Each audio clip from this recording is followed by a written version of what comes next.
Derecho es de la audiencia, tener también propia voz. La radio es cosa de dos, el diálogo está en su esencia, porque oír despierta conciencia y esta busca su expresión. Si en radio o televisión la sintonía nos hermana, no esperemos a mañana, los derechos son acción. La Defensoría de las Audiencias de Radio Educación, la Cátedra UNESCO en Comunicación y Sociedad, el Instituto de Investigación y Estudios en Cultura de Derechos Humanos, Cultura DH, la Asociación Mexicana de Defensoría de las Audiencias, AMDA, y la Asociación Mundial de Radios Comunitarias Capítulo México, AMARC, presentan la serie radiofónica Introducción a los derechos de las audiencias y a sus defensorías en México. Hoy hablaremos sobre el perfil de las o los defensores.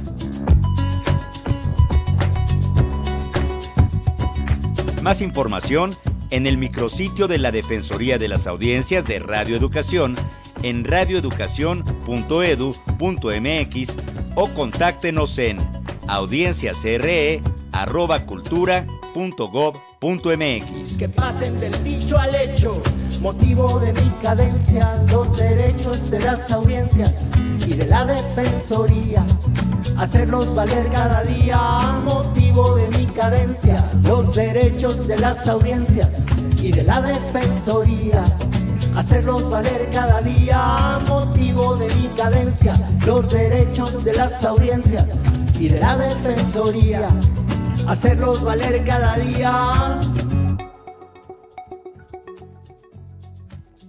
A nombre de las 4 instancias convocantes de la Defensoría de las Audiencias de Radio Educación, le damos la más cordial bienvenida al 7º capítulo de la serie radiofónica Introducción a los derechos de las audiencias y a sus defensorías en México. Bienvenidas, bienvenidos. Les invitamos a participar durante la transmisión o al final de todos y cada uno de los 10 programas de esta serie con algún comentario sobre la relevancia del tema tratado, de tal forma que al concluir esta podamos remitirle de manera digital su correspondiente constancia de escucha. El correo electrónico al cual habrá que dirigirse es audienciasre@cultura.gov.mx. Recibimos sus comentarios en el buzón de voz, es el 55 41 55 11 49, en Twitter como @audienciasre, en Facebook nos encuentra en la Defensoría de las Audiencias RE o vía WhatsApp al 55 12 33 29 15. Saludamos a las emisoras que transmiten este curso. Radio Delfín 88.9 FM en Campeche. Radio Universidad de la Universidad Autónoma de Coahuila. Radio Ilse, Ciudad de México. Radio Concierto en Coahuila. Sistema Universitario de Radio y Televisión, Universidad Autónoma del Estado de Hidalgo. Radio Universidad Autónoma de Chihuahua. Radio Nicolaita en Michoacán. Radio Cultura ISC en Baja California Sur. Y también a Violeta Radio 106.1 FM en la Ciudad de México. Hoy hablaremos sobre el perfil de las o los defensores con uno de los estudiosos del tema, Jerónimo Repol. Le recordamos la invitación a que obtenga una constancia digital de escucha de esta serie. Basta con comentar cada capítulo al correo electrónico que antes señalamos. Toda la información sobre la serie, así como los expositores de la misma, están en el micrositio de la Defensoría de las Audiencias, en la página web de Radio Educación, en radioeducacion.edu.mx, y me da muchísimo gusto saludar a la defensora de las audiencias de Radio Educación, la maestra Ana Cecilia Terrazas. Un placer como siempre, mi querida Ana Cecilia. A mí también me da muchísimo gusto, José Ángel Domínguez, querido, a Natalia Luna, a todos nuestros alumnos y alumnas que nos siguen en esta serie y que se han comprometido, y profesores, dicho sea de paso, nos siguen, nos han comentado capítulo por capítulo, ya nos quedan poquitos, debemos decir, porque son 9 en realidad, aunque contamos el primero de la música como un 10º. Y bueno, Jerónimo Repol, qué gustazo, de veras qué gustazo, porque el tema de hoy es un tema muy interesante y es qué es y quién debe ser, cómo debe ser, qué características debe tener y cuáles no el defensor o la defensora de los radioescuchas, o por lo menos qué soñamos que debe ser un defensor de los radioescuchas. Así que muchísimo gusto. Para presentarte, Sí, no, totalmente, mucho gusto. José Ángel va a ser más completo. Sí, gracias, Jerónimo. Bueno, queríamos presentarte un poquito más formalmente. El doctor Jerónimo Repol es doctor en periodismo, en ciencias de la comunicación, profesor investigador de tiempo completo del Departamento de Educación y Comunicación de la UAM Xochimilco. Allí coordina la maestría en comunicación y política de la División de Ciencias Sociales y Humanidades desde febrero del 2018. También es coordinador del Grupo de Investigación, Teorías y Metodologías de Investigación en Comunicación de la AMIC desde el 2005. Es autor de varios libros, Arqueología de los Estudios Culturales de Audiencia del 2010, Para leer de los medios a las mediaciones del 2019, coordinador junto con Patricia Ortega de los libros Nuevas Reglas, Viejos Problemas del 2016 y hashtag Radio Comunitaria, Participación Ciudadana Sin Límites, así como más de 20 artículos científicos. Gracias, doctor Repol, bienvenido. Y para entrar en materia, como nos preguntaba Ana Cecilia Terrazas, ¿cuáles son? ¿Hay requisitos según la Ley Federal de Telecomunicaciones y Radiodifusión para aquellas personas, hombres y mujeres que aspiren a ser defensores o defensoras de las audiencias? José Ángel, Alma, Mario, Natalia y Ana Cecilia, por supuesto que agradecido de entrada que me hayan convocado a participar de esta serie sobre un tema que me parece fundamental. Y José Ángel, por supuesto, dando respuesta a tu interrogante preciso, sí, la ley de telecomunicaciones y radiodifusión comprende muy precisamente cuáles son los requisitos para quienes vayan a ocupar o pretendan ocupar defensorías de las audiencias. Creo que se quedan cortos, pero al mismo tiempo vale la pena recuperándolo, tratando de dar cuenta del espíritu que tiene esta serie de radioeducación. Y de entrada, bueno, está contemplado en el artículo 260 de la ley, supone y a la letra señala que debe tener al menos 30 años cumplidos, es un requisito, digamos, muy formal, pero al mismo tiempo pertinente si consideramos el segundo, que implica un reconocido prestigio en materia tanto de telecomunicaciones como de radiodifusión, y dos más que a mí me parece que son significativos, se deberían suponer en un espacio como la Defensoría, que viene del campo de la ética y con el marco legal del 2013-2014, reforma constitucional, ley federal de telecomunicación y radiodifusión,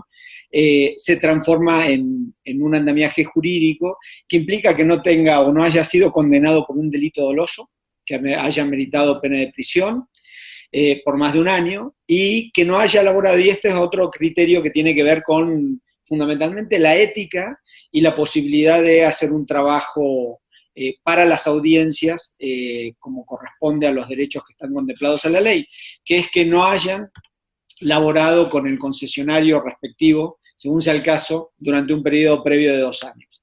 Esos son los 4 requisitos que establece la ley.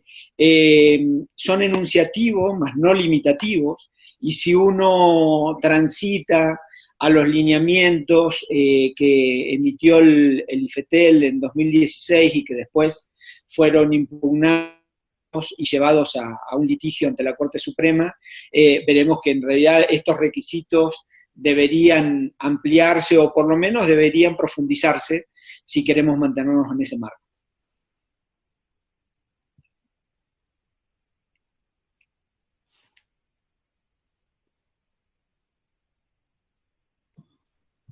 Ana Cecilia, ¿qué te parece eso?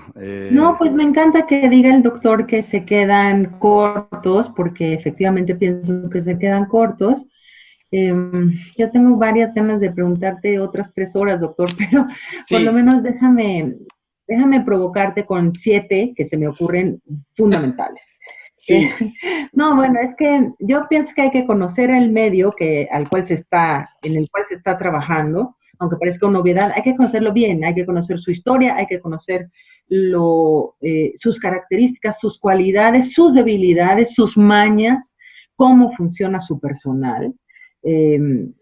cómo se maneja el presupuesto. Por ejemplo, no es lo mismo como la rendición de cuentas que pueda dar un medio público de comunicación que un medio comercial, ¿no? Y ni siquiera las lógicas ni los deberes a veces. Y a veces lo que opinan los dueños es, en fin, hay que conocer bien el medio para el cual se está trabajando y saber que se está trabajando para las audiencias sobre todo, ¿no? Hay que conocer la profesión, parece también otra obviedad, pero hay que conocer la profesión bien. Es decir, una persona que sabe todo lo que dice y las cualidades teóricas de su profesión, pero también hay que conocer el oficio, que es decir, la práctica. ¿Por qué? Porque en la realidad, en el universo cotidiano de la realidad, y esto le pasa mucho a los periodistas, cuando las audiencias, por ejemplo, reclaman el concurso de muchas mejores noticias, por ejemplo, en un informativo, no necesariamente se están refiriendo a una buena noticia manufacturada o conseguida por un periodista, ¿no? Hay que saber la teoría, la práctica, el oficio. Esto me parece fundamental, si no, no puedes defender a las audiencias, ¿no? Vas a hacer una defensoría absurda o vas a imaginar la defensoría. También me parece que hay que conocer las nuevas cosas que estén ocurriendo, es decir, cómo se va transformando audiencias, medios, sociedad, o la nueva conversación, siempre cruzándolo, por supuesto, con la norma, con lo que tú dijiste, pero hay otras 3 cosas que, déjame decirte, hay que ser neutrales, y para ser neutrales es muy difícil, porque por un lado estás contratado por un medio, pues te están pagando por una chamba que sí haces, pero por otro lado no puedes estar, es decir, eso no te tiene que temblar jamás la mano para hacer absolutamente nada, que tenga que ser lo suficientemente crítico y señalar al medio que te está pagando. Eso hay que ser muy claros, y no creas que es tan fácil. Uno dice, ay, sí, con la ética, el prestigio, etcétera. No siempre es tan fácil. Hay que tener buena mano, hay que ser amables y educados, y hay otra cosa, no querer quedar bien con ninguna de las partes. Es decir, por eso no es que queramos puros viejos de defensores o viejas de defensores, pero no quieres quedar bien con nadie, no tienes que quedar bien ni con la audiencia, ni con el señor que te habla todos los días, ni puedes responder. Hay una otra cosa rarísima que no se suele dar con todas estas características, que es que tienes que ser súper humilde y aguantar vara, porque no es personal, pero sí es personal, y te andan diciendo de defensor que no sirves, que no defiendes, que no hiciste, porque si no haces la voluntad es como el call center, ¿no? De las audiencias. Si no haces la voluntad de lo que te dijeron las audiencias o lo que te señalaron, eres pésimo defensor. Si no entendiste lo que ellos querían que entendieras, si no te haces el gusto, entonces tiene su chiste, es una maravilla, es ser doblemente servidor público. Ya está, perdóname, Jerónimo. Ahora sí. No, Ana Cecilia, mira, me das pie para otras cosas, ¿no? Yo, digamos, había digamos, pensado, por supuesto que no me quiero quedar en el confort del marco legal, y voy a recuperar, digamos, como una línea transversal de lo que estás planteando en estos 7 requisitos que a mí me parecen fundamentales, porque por un lado los enuncias desde un lugar del hacer del defensor, de la defensoría en este caso de radioeducación, es decir, tu expertise no es gratuita en esta suerte en estos 7 puntos que planteas, pero hay una línea transversal que me parece interroga de manera significativa, digamos, el perfil de los defensores, de las defensoras, de las defensorías, y me parece que valdría la pena hacer un rodeo o una mínima digresión, y que tiene que ver con una carencia en la concepción de la audiencia, digamos, que está también en el propio marco legal. Solemos como dar por sentado que entendemos todos de qué estamos hablando cuando estamos hablando de audiencias, y en realidad el marco legal lo termina concibiendo como un mero receptor, ¿no?, de una señal televisiva o radiofónica, y en realidad es mucho más que eso cuando nombramos audiencias. Y quiero hacer este rodeo porque me parece que también hay una suerte de, y yo lo planteo en un artículo ya hace mucho en una revista que tenía la MEDI, que se titulaba En Defensa Propia, justamente en esta concepción de audiencia minusválida, ¿no?, audiencia menor de edad, que está concebida en la lógica del defender, pero también en la propia lógica del defender, entraña, o valdría la pena preguntarnos de qué, ¿no?, defendernos, o de qué defender a las audiencias y de quiénes. Y ahí me parece que hay también un prejuicio sobre el medio, documentado históricamente, es decir, no es lo mismo, como tú subrayabas, pensar una defensoría para un medio público que para una concesión de uso social, que para medios comerciales. Lo cierto es que cuando pensamos en defensorías, o cuando la ley piensa en defensorías, piensa fundamentalmente en defensorías de audiencias de medios comerciales, cuyo criterio no son los derechos de las audiencias, sino justamente el fin de lucro.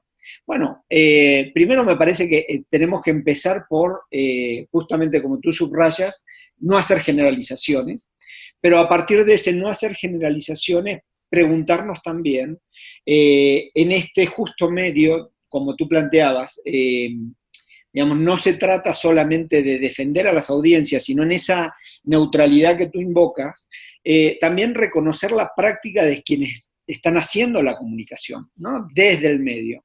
Y no se trata desde que hay, en una lógica maquiavélica, los hacedores de la radio o de la televisión pretenden manipular, influir a las audiencias. No digo que no, por supuesto, durante muchas décadas hemos estado sosteniendo eso, pero hay mucho más que eso. Y ahí me parece que es donde justamente yo subrayaba, y me parece que esta suerte de catálogo de características que tiene que tener un defensor, una defensora, como tú lo estabas planteando, o las defensorías colectivas, me parece que atienden a esta concepción limitada de audiencia y también esa concepción limitada de las defensorías de las audiencias como, digamos, el intermediario para defender a las audiencias del medio. Y me parece que no pasa por ahí. Creo que tendríamos que empezar a desmontar justamente esa lógica que está basada en una valencia negativa del medio y en una valencia que minusvalora, digamos, la capacidad de acción de las propias audiencias. Y también profundizando más en los perfiles de cada uno de las o los defensores de las audiencias, doctor Ripoll, Sí. pensamos que en su libro de Arqueología de los Estudios Culturales de Audiencia, divides estos dos en los que proceden tanto de la tradición anglosajona por una parte y los que vienen de la tradición latinoamericana. Entonces, en ese sentido, ¿podríamos platicar un poco de las diferencias, de cuál entonces sería un perfil óptimo de nuestras o nuestros defensores en función de estas características? Mira, sí, voy a hacer un rodeo. Ustedes me cortan cuando me tengan que cortar y me dicen, miren, ¿no? Porque yo hablo mucho. Entonces, podríamos acá detenernos un rato largo. Bueno, digamos, hacer una síntesis de, yo diría, cuando uno, digamos, en este texto que yo hice una revisión como profunda de las dos tradiciones de estudios culturales de audiencia, primero subrayar justamente que yo me enfrento con una tradición de estudios de audiencia que está más centrado en la lógica administrativa, en una lógica de concebir a las audiencias en términos de sumatoria, de alcance, por tanto de rating, y en una concepción como meros consumidores, y una concepción que históricamente ha estado asociada a la idea de audiencias pasivas. Cuando yo trabajo en esta tradición de los estudios culturales, tanto la anglosajona como la latinoamericana, pienso más bien en una concepción de audiencia que, por supuesto, no solo no es pasiva, sino que nos permite pensar la recepción y el lugar de las audiencias, el proceso de comunicación en su conjunto desde otro lado. Pero no quisiera esquivar la pregunta. Me parece que, por supuesto, hay una cantidad de dimensiones y de concepciones que comparten las dos tradiciones, pero voy a enfocar sobre todo a lo que me parece lo más distintivo y que puede alimentar la discusión sobre el papel de la defensoría de las audiencias. Y lo más significativo, yo diría, en términos de distinción entre las dos tradiciones, es que desde el mundo anglosajón se pensaba, pensando siempre en términos de relaciones de poder y cómo los medios en cierta medida establecían la posibilidad de reproducir relaciones sociales de dominación a través de su propuesta programática, ¿no? Y recordemos que el primer derecho de las audiencias en la ley tiene que ver con la pluralidad y la diversidad ideológica, política, social, cultural. Quiero decir, no estamos alejados en una discusión teórica, digamos, que está ahí en un ático encerrada. No, en realidad tiene que ver con esto, ¿no? Cuando hablamos de pluralidad y diversidad tiene que ver justamente con dónde están los énfasis en los marcos que se imprimen en los contenidos que proponen los medios. Y a partir de ahí, digamos, si hay o no diversidad y pluralidad, y qué implica que no haya pluralidad y diversidad. Es decir, estamos hablando de derechos y estamos hablando de democratización de la sociedad, no de la comunicación, ¿no? Pensando en sociedades profundamente mediatizadas. Antes solamente por medios masivos, ahora también por medios postmasivos en el entorno sociodigital. En esa coyuntura, para los estudios anglosajones se trataba básicamente, los estudios de audiencia, de entender los procesos de recepción como procesos de resistencia, ¿no? Resistencia fundamentalmente en el orden de lo semiótico, ¿no? Investigar a las audiencias para después alfabetizarlas críticamente y que se pudieran enfrentar con ciertas armas, ciertas herramientas a lo que proponían los medios. De todas maneras tenían una concepción de medio, tienen una concepción de medios todopoderosos, ¿no? Que lo fueron durante mucho tiempo porque tenían el monopolio de la intermediación social. Hoy no es así, aunque siguen ocupando un lugar central en los procesos de comunicación. Pero yo diría, y ahí emerge la tradición latinoamericana con un acento propio muy significativo.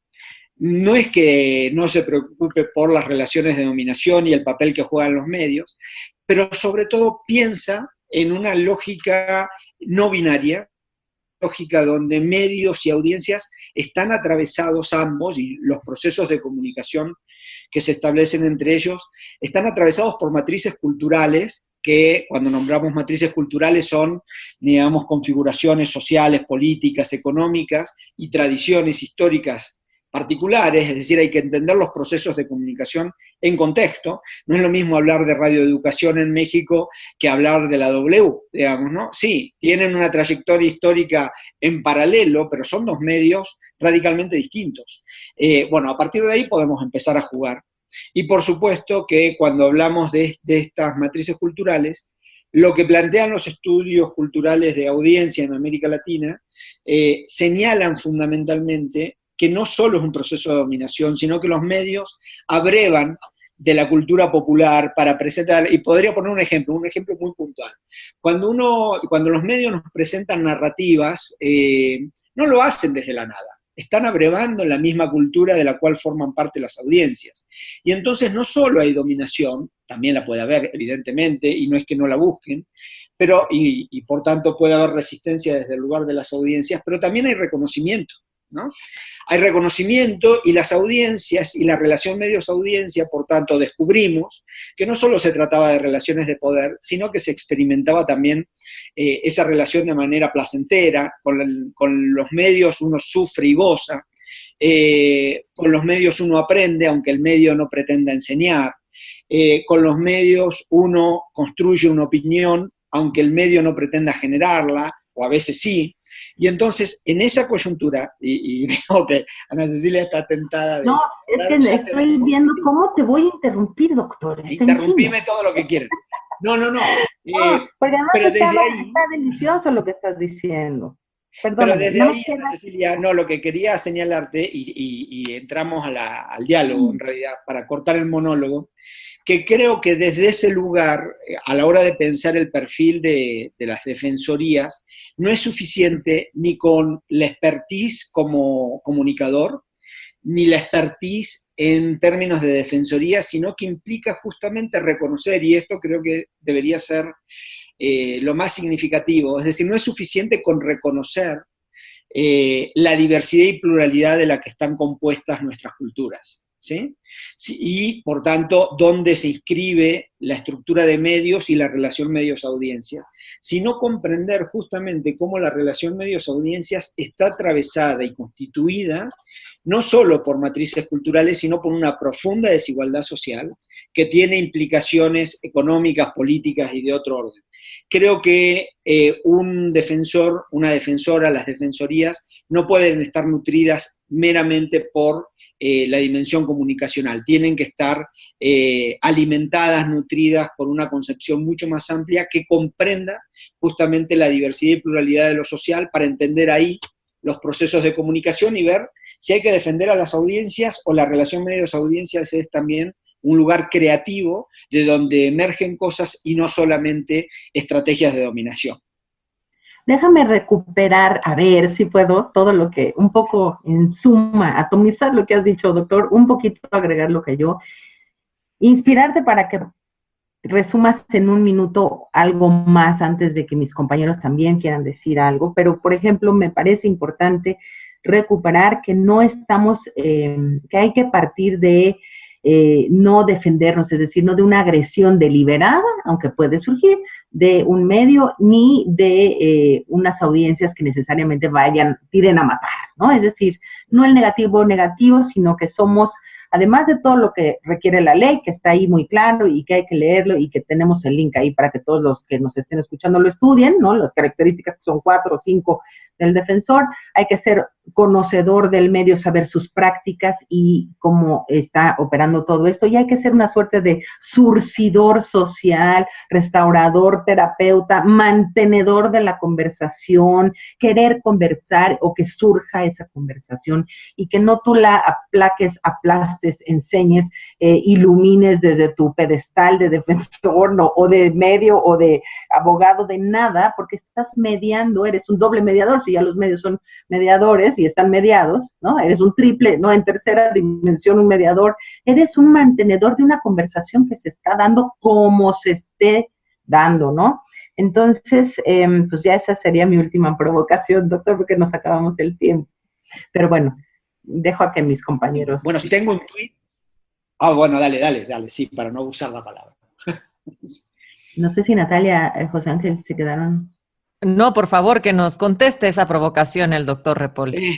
Sí, no, bueno, digamos, yo aprovecharía la provocación para justamente meter una mediación más, ¿no? Entonces, tú ahora decías, somos triples mediadores, es cierto, digamos, eso aparece ahí y me parece que eso nos permite primero complejizar la figura del defensor, de la defensora, como tú en este caso de radioeducación, pensando más que como una correa de transmisión y con una lógica meramente de atender quejas.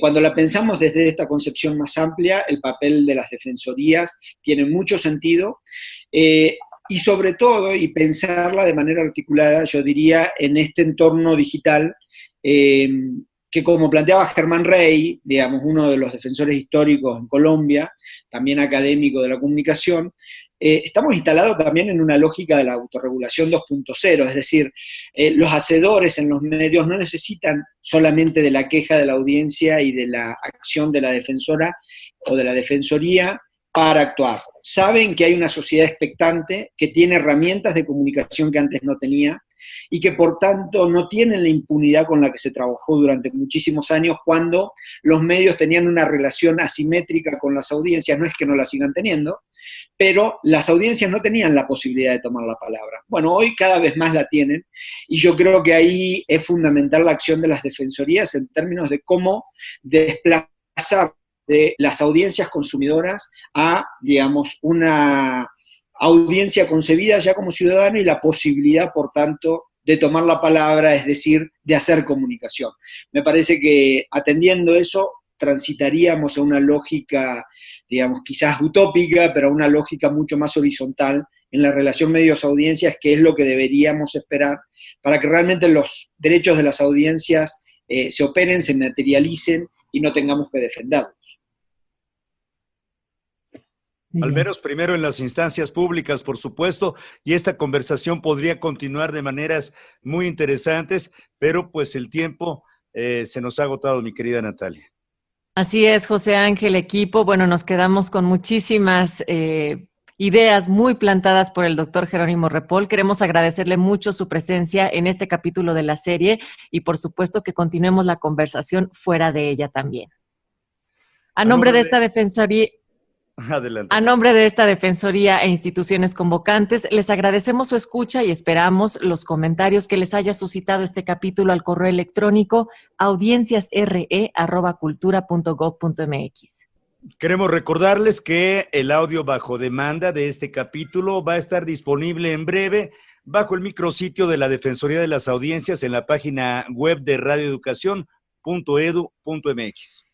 Los invitamos a escuchar el 8º capítulo de esta serie, en el cual hablaremos sobre el estado que guardan las defensorías hoy en el país, así como de las noticias más recientes sobre los derechos de las audiencias. Este 8º capítulo se transmitirá el próximo miércoles 9 de diciembre, teniendo como invitada a la maestra Adriana Solórzano Fuentes. Entre tanto, como cada miércoles, aquí estaremos en el espacio de la Defensoría de las Audiencias. Los derechos son acción y aprovecho esta canción para ponerlos en lista. Primer derecho a la vista, cero discriminación, diversidad e inclusión, claridad, buena señal, acceso a todos igual, adecuados contenidos en horarios definidos y faltan. Participaron en la producción música original de la serie Alejandro Rubio, Mari Carmen García, Alejandro Ramírez, Luis Felipe Oropesa, Alma Lilia Martínez, Natalia Luna, José Ángel Domínguez, Ana Cecilia Terrazas, Mario Ledesma. La Defensoría de las Audiencias de Radio Educación, la Cátedra UNESCO en Comunicación y Sociedad, el Instituto de Investigación y Estudios en Cultura de Derechos Humanos, Cultura DH, la Asociación Mexicana de Defensorías de las Audiencias, AMDA, y la Asociación Mundial de Radios Comunitarias, Capítulo México, AMARC, presentaron la serie radiofónica Introducción a los derechos de las audiencias y a sus defensorías en México. No olvide escribir su comentario sobre el tema que se acaba de abordar al correo electrónico audienciasre@cultura.gov.mx. Más información en el micrositio de la Defensoría de las Audiencias de Radio Educación en radioeducacion.edu.mx. Que pasen del dicho al hecho, motivo de mi cadencia, los derechos de las audiencias y de la Defensoría, hacerlos valer cada día.